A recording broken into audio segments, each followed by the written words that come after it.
किनवट तालुक्यातील सारखणे येथील एका ग्राहक सेवा केंद्र चालकाने एका शेतकऱ्याची फसवणूक केल्याचा धक्कादायक प्रकार समोर आलाय। अज्ञातपणाचा फायदा घेत त्या चालकाने शेतकऱ्याच्या अंगठ्याचा ठसा 3 वेळा लावून त्याच्या खात्यातून तब्बल 70,000 रुपये काढून घेतले। मात्र शेतकऱ्याला फक्त 2,000 रुपये दिले। फसवणूक झाल्याचे लक्षात आल्यावर शेतकऱ्याने दुसऱ्या ग्राहक सेवा केंद्रावर जाऊन तपासणी केली असता त्याला एकूण 70,000 रुपये काढल्याचे समजले। या प्रकारानंतर घाबरलेल्या शेतकऱ्याने सारखणे येथील स्टेट बँकेच्या मॅनेजरकडे धाव घेतली। मॅनेजरने चौकशीसाठी संबंधित ग्राहक सेवा केंद्र चालकाला बोलावले असता त्याने आपली चूक कबूल केली। काढलेली रक्कम त्वरित परत देण्याचे आश्वासन त्याने दिले, मात्र अद्याप पैसे परत केले नाहीत। यामुळे ग्राहक सेवा केंद्राकडून होणाऱ्या फसवणुकीवर पुन्हा एकदा प्रश्नचिन्ह निर्माण झाले आहे। बँक अधिकाऱ्यांच्या दुर्लक्षामुळे असे गुन्हेगारी प्रवृत्तीचे लोक सक्रिय होत असल्याचा आरोप ग्राहक करत आहेत।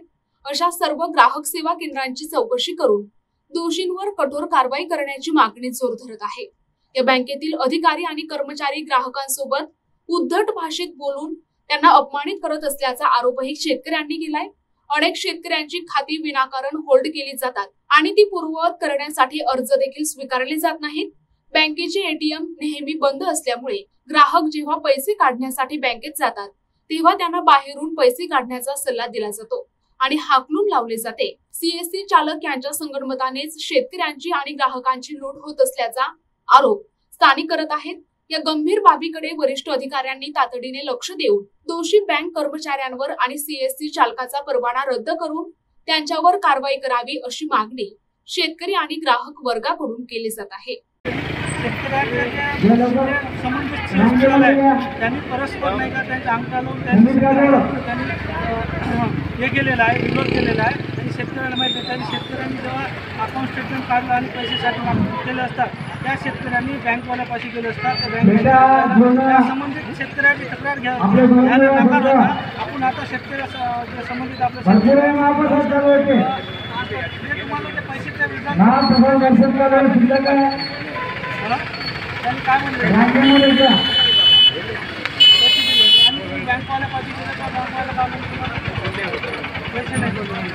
नमस्कार सर। आणि आता शेतकऱ्याचे सीएसपी वाल्याला 70 रुपये त्यांनी मुद्रांक केलं, याबद्दल तुम्ही काय कारवाई करणार आहे?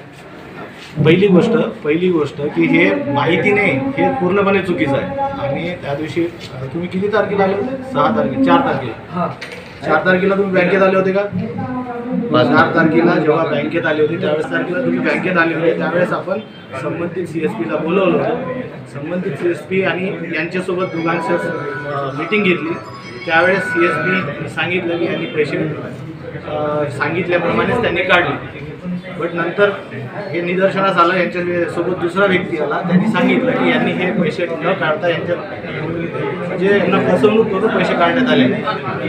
तर संबंधित व्यक्तीला आम्ही सांगितलं होतं की 4 तारखेला तुम्ही एक ॲप्लिकेशन द्या, ते तुमच्यासोबत फ्रॉड झाला।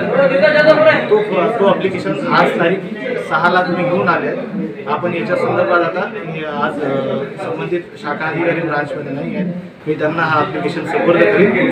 ज्यालाही याचा प्रॉब्लेम असेल, ज्या व्यक्तीसोबत सीएसपी वाल्यांनी फ्रॉड वगैरे काही असे ट्रान्झॅक्शन केले असतील त्यांनी कंप्लेंट दर्ज करून त्यांचे ॲप्लिकेशन ब्रांच मॅनेजर आपले जे आहेत त्यांना सबमिट करून द्यावे, ही मी सगळ्या ग्राहकांना आवाहन करतो।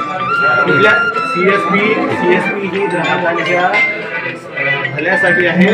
ग्राहक आणि बँक यांचा संबंधित जो आहे तो बँकेतला जे ट्रान्झॅक्शन आहे, जी गर्दी आहे ते कमी होऊन ते सगळे ट्रान्झॅक्शन सीएसपीतून करायसाठी बँक पण आवाहन करते। म्हणून याच्यात कुठल्याही प्रकारचा जर फ्रॉड किंवा काही आढळलं तर संबंधित ब्रांच मॅनेजर म्हणजे आमचे जे शाखा अधिकारी आहेत त्यांनी ज्यांना त्यांच्यासोबत फ्रॉड झाला आहे असं वाटते त्यांनी कंप्लेंट करायची लिखित स्वरूपात। ठीक आहे। NTV news Marathi, Nanded.